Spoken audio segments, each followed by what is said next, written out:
আসসালামু আলাইকুম সবাইকে, আশা করি সবাই ভালো আছেন। সবার আগে আপনাদের সবাইকে ধন্যবাদ জানাতে চাই যারা বাংলাদেশের ফুটবল নিয়ে এতটা এক্সাইটেড থাকেন, বাংলাদেশের ক্রিকেট নিয়ে এতটা এক্সাইটেড থাকেন, ওয়ার্ল্ড ফুটবল নিয়ে এতটা এক্সাইটেড থাকেন যে আমি যে কন্টেন্ট ক্রিয়েশন জার্নিটাতে আগাচ্ছি সেখানে আমাকে সবাই হেল্প আউট করছেন এবং আমার ভিউয়ারশিপের সংখ্যা ইদানিং সময় আমি দেখতে পাচ্ছি যে একটুখানি বেড়েছে এবং all thanks to all of you যে আপনারা আমাকে এই সাপোর্টটা দিচ্ছেন। সুতরাং সবার আগে যে সকল দর্শকরা রয়েছেন, অল স্পোর্ট এবিপি যারা সাবস্ক্রাইব করেছেন, যারা আমার ভিডিওসগুলো এনজয় করেন বা দেখেন বা আমাকে সঙ্গ দেন, সবাইকে অনেক অনেক ধন্যবাদ জানাতে চাই। এবং এবারে আসি আজকের দিনের এক্সাইটমেন্ট নিয়ে। আজকে আমি অনেক এক্সাইটেড কারণ অনেক কিছু ঘটছে একসঙ্গে। আজকে অগাস্টের 1 তারিখ এবং আজকে একটা সিগনিফিকেন্ট ডে বাংলাদেশের ফুটবলের জন্য।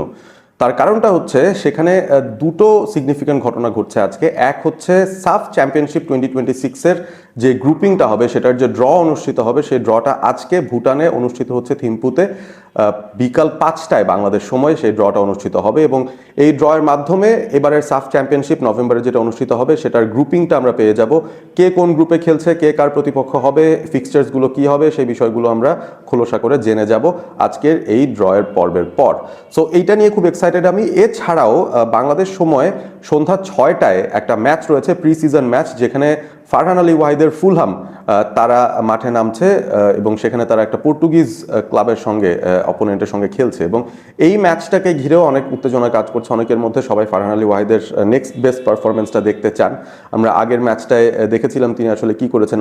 আল আহলির এগেনস্টে 25 মিনিট খেলার সুযোগ পেয়ে সেখানে ফারহান আলী ওয়াহিদ দারুণ পারফর্ম করেছেন। তার আগে নরউইচের সঙ্গেও একটা পারফরমেন্স ছিল তার 46 মিনিটের, যদিও সেই ম্যাচের খুব একটা বেশি ফুটেজ আমরা কিন্তু পাইনি কারণ সেটা আমাদের দেখার ব্যবস্থা ছিল না। তো যাই হোক, আজকে যে ড্রটা অনুষ্ঠিত হবে সাফের সেটা নিয়ে আমি খুব এক্সাইটেড এবং আমরা যদ্দূর সাফ ফলো করি আমরা কিন্তু জানি যে এটা হচ্ছে সাফের 15তম এডিশন। এর আগে 14টা সাফ মেন্স চ্যাম্পিয়নশিপ অনুষ্ঠিত হয়েছিল, 14টা আসর, 93 সাল থেকে শুরু এটার। এবং সেই 14 আসরের মধ্যে সবচেয়ে বেশিবার এই টুর্নামেন্টে চ্যাম্পিয়ন হয়েছে ইন্ডিয়া, তারা 9বারের চ্যাম্পিয়ন। এবং গত যে আসরটা হয়েছিল 2023 সালে সেখানেও ইন্ডিয়া হোস্ট ছিল, বেঙ্গালুরুতে অনুষ্ঠিত হয়েছিল ম্যাচগুলো এবং সেই টুর্নামেন্টে 8টা দল পার্টিসিপেট করেছিল।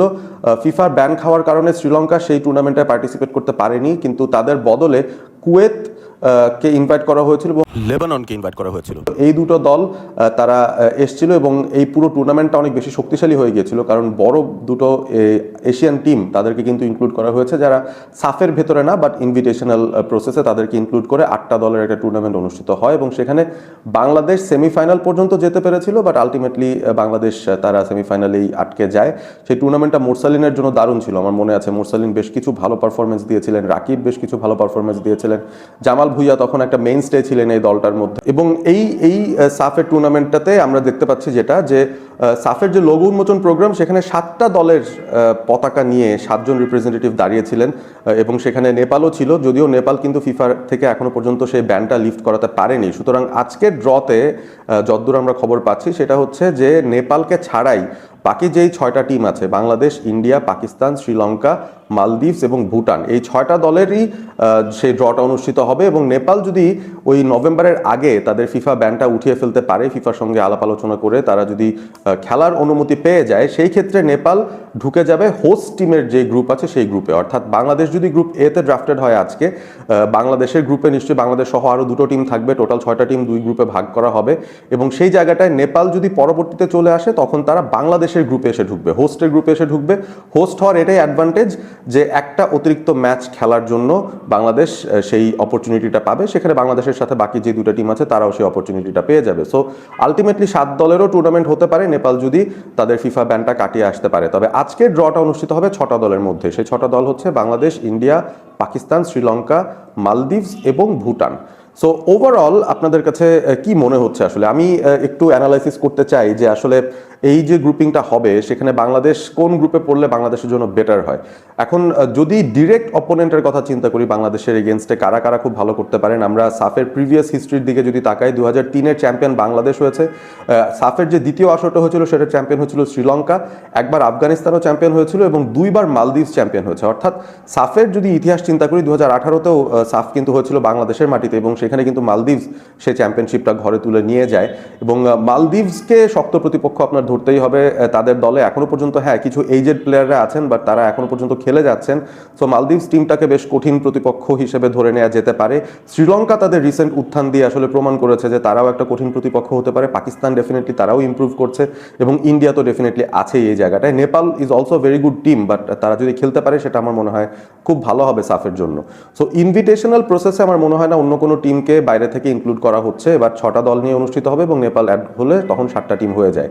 সো গ্রুপিংটা যদি আমরা চিন্তা করে দেখি, সেমিফাইনালে বড় টিমকে যদি বাংলাদেশ অ্যাভয়েড করতে চায় তাহলে গ্রুপ স্টেজেই বাংলাদেশের ভালো হবে যদি তারা বেটার অপোনেন্টগুলোকে গ্রুপ স্টেজে পেয়ে যায়। ফর এক্সাম্পল, বাংলাদেশের গ্রুপে যদি শ্রীলঙ্কা, ইন্ডিয়া এই দুটো টিম পড়ে যায় এবং অন্য দিকটাতে যদি আমরা দেখি ভুটান, মালদ্বীপ এবং পাকিস্তান পড়ে যায়, সেই ক্ষেত্রে যেটা হবে আমার কাছে মনে হয় বাংলাদেশের জন্য সুবিধা এটাই হবে যে গ্রুপ পর্বেই ইন্ডিয়া এবং শ্রীলঙ্কার সঙ্গে খেলার ভালো সুযোগটা বাংলাদেশ পাবে এবং তারপর সেমিফাইনালে যদি বাংলাদেশ উঠেও যায় গ্রুপ চ্যাম্পিয়ন কিংবা রানার আপ হিসেবে, সেই ক্ষেত্রে অপোনেন্ট সাইডের বা অপর গ্রুপ থেকে যদি মালদ্বীপ, ভুটান এবং পাকিস্তান থাকে, সেখান থেকে যেই টিমটা উঠে আসবে বা যে দুটো টিম উঠে আসবে তাদের মধ্যে যে কোনো একটা টিমের সাথে বাংলাদেশকে খেলতে হবে। সো ফাইনালে গিয়ে আবারও এমনও হতে পারে বাংলাদেশ যদি ফাইনালে উঠতে পারে সেই ক্ষেত্রে আবারও হয়তো ইন্ডিয়া কিংবা শ্রীলঙ্কা এই ধরনের টিমের সঙ্গে বাংলাদেশ খেলতে পারে। সবচেয়ে শক্তিশালী গ্রুপ বা বাংলাদেশের জন্য গ্রুপ অফ ডেথ কোনটা হতে পারে? যদি বাংলাদেশ, ইন্ডিয়া এবং মালদ্বীপস আমার মনে হয় একসঙ্গে ড্রাফটেড হয় তাহলে বাংলাদেশের জন্য এটা সবচেয়ে গ্রুপ অফ ডেথ হবে। বাট আমি এটা চাই এই কারণেই যে যেহেতু আমরা র্যাঙ্কিংয়ে উপরের দিকে যাওয়ার চিন্তা ভাবনা করছি, আমাদের টিমটাকে ডেভেলপ করার চেষ্টা করছি, সাফের চ্যাম্পিয়ন আমরা হতে চাই। সো সেই জায়গাটা থেকে এই টুর্নামেন্টে আমাদের বেস্ট পসিবল প্রিপারেশনটা বা বেস্ট পসিবল অপোনেন্টদের সঙ্গে বেশিরভাগ ম্যাচ খেলার যদি সুযোগ পেতে চাই, সেই ক্ষেত্রে ইন্ডিয়া এবং মালদ্বীপস যদি বাংলাদেশের গ্রুপে পড়ে যায় ড্রতে, সেটা আমার মনে হয় গ্রুপ অফ ডেথ হলেও বাংলাদেশের জন্য খুব ভালো হবে এবং আমরা একটা চ্যালেঞ্জ ফেস করে তারপর হয়তো সেমিফাইনালে গিয়ে ফাইনালে আবারও ইন্ডিয়া কিংবা মালদ্বীপসের যে কোনো একটা টিমের সঙ্গে আমরা হয়তো খেলতে পারি, এরকম একটা সিচুয়েশন হলেও হতে পারে। এবং আশা করব যে ইন্ডিয়া যেন তাদের সবচেয়ে শক্তিশালী দলটাই সাফের জন্য পাঠায়। যদিও আমরা জানি যে সেই নভেম্বর উইন্ডোটাতে নিউজিল্যান্ডের সঙ্গে তাদের দুটো ম্যাচ স্লট ইন করা আছে এবং আমি অ্যাকচুয়ালি শিওর না যে ইন্ডিয়া আসলে কিভাবে করে এই টুর্নামেন্টটায় তারপরও পার্টিসিপেট করবে। তাদের ন্যাশনাল টিমটাকে দুই ভাগে স্প্লিট করে তারা কিভাবে এই ব্যাপারটা করবে। নিউজিল্যান্ডকে তারা যদি মূল ফোকাসে রাখে সেই ক্ষেত্রে সাফে কি তারা তাদের আন্ডার 23 টিমটাকে পাঠিয়ে দেবে কিনা বা সেকেন্ড স্ট্রিং টিমটাকে পাঠাবে কিনা সেটাও কিন্তু দেখার একটা বিষয় রয়েছে। But what ever it is, আমাদের অপোনেন্ট যারা সামনে আছে তাদেরকেই তো আমাদের ফেস করে হারাতে হবে। সো ওই দিক থেকে আমি পার্সোনালি চাই গ্রুপিংটার মধ্যে যদি বাংলাদেশ, ইন্ডিয়া, মালদ্বীপস একসঙ্গে পড়ে বা বাংলাদেশ, ইন্ডিয়া, শ্রীলঙ্কা যদি একসঙ্গে পড়ে একই গ্রুপে, তাহলে আমার কাছে মনে হয় ব্যাপারটা খুব স্ট্রং হবে এবং নেপাল যদি তাদের সেই ব্যান্ডটা পার করে চলে আসতে পারে তাহলে নেপালের সঙ্গেও বাংলাদেশ কিন্তু গ্রুপ পর্বে এই ম্যাচটা খেলতে পারবে এবং তারপর হয়তো সেমিফাইনাল, ফাইনাল সেদিকে যদি আমরা যাই। সো আপনাদের মতামতটা জানিয়ে দিন যে আসলে আপনারা কি চান যে বাংলাদেশ কঠিন গ্রুপে শুরু করেই তারপরে সাফটার জার্নি শুরু করুক? এটাতে কি রিস্ক খুব একটা বেশি দেখেন কিনা? এক। আর দ্বিতীয় যে কনসার্নের পয়েন্টটা যেটা নিয়ে আসলে ভিডিওটা শেষ করতে চাইছি সেটা হচ্ছে অরিজিন প্লেয়াররা যারা আছেন, বাইরের লিগে যারা খেলছেন, তারা কি সময় মতো আসতে পারবেন কিনা বা গ্রুপ স্টেজের একটা দুটো ম্যাচ তারা মিস করে ফেলবেন কিনা? করেও যদি ফেলেন, we should not be very bothered about that. কারণ আমার কাছে মনে হয় যে বাংলাদেশের যারা লোকাল লিগগুলোতে ফুটবল খেলছেন তাদেরও তো একটা সুযোগ তৈরি করে দেওয়া দরকার আছে এবং আমরা আন্ডার 20 লেভেল থেকেও বেশ কিছু ট্যালেন্ট দেখছি। আমরা গত মৌসুমে বাংলাদেশ ফুটবল লিগ থেকেও বেশ কিছু ভালো ফুটবলারকে উঠে আসতে দেখেছি। যদিও মিডফিল্ড এবং ডিফেন্সেই বেশি ভালো ফুটবলার এসছেন, ফরওয়ার্ড লাইনে খুব একটা বেশি ট্যালেন্ট আমরা কিন্তু খুঁজে পাইনি। But we have to do with what ever we have, সেই বিষয়টাই আমাদের আসলে চ্যালেঞ্জ হিসেবে নেওয়া দরকার। আপনারা কমেন্ট করে জানিয়ে দিন কতটুকু এক্সাইটেড আপনারা এই ড্রটা নিয়ে এবং বাংলাদেশ কোন গ্রুপে পড়লে আপনাদের জন্য মনে হয় বেস্ট পসিবল সিচুয়েশনটা আমাদের তৈরি হয়। কারণ র্যাঙ্কিংয়ে আমাদের উপরের দিকে যেতে হবে, থমাস ডুলিকে এই বাংলাদেশ দলটাকেই অনেক উপরের দিকে নিয়ে যাওয়ার একটা মাস্টার প্ল্যান তৈরি করতে হবে এবং সেই প্রসেসে সাফ জয়টা আমাদের জন্য ইম্পর্টেন্ট এবং সাফে কঠিন গ্রুপে পড়াটাও আমাদের জন্য ইম্পর্টেন্ট, সেটা আমার পার্সোনাল ওপিনিয়ন। ভালো থাকবেন সবাই, সাবস্ক্রাইব করবেন অল স্পোর্ট এবিপি।